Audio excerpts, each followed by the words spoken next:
So, totoo na sina Daniel at Catherine ay hindi sila nagkabalikan. Nagkaayos sila, yes, pero yung balikan malabo. So, ang sabi sa akin, imposible maging si Daniel at si Catherine. Bakit nga?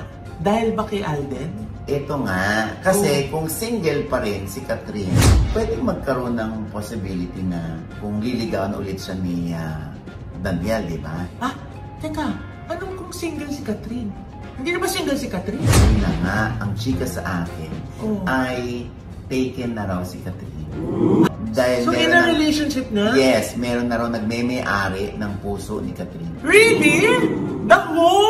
Ang sabi sa akin ang nagmamay-ari ng puso ni Catherine ngayon ay walang iba kundi si Nan Showbiz. Kilala ba namin? Oo. Na-interview ko na yun. Na one-on-one ko na. Pero ang in-interview naman, kung hindi artista, natin mga nagpa-viral o kaya politiko. Mayor so far So, sa balat ng alin doon City. Si Politician. Mayor Mark. Batang politician. Hi, Mark. Bata?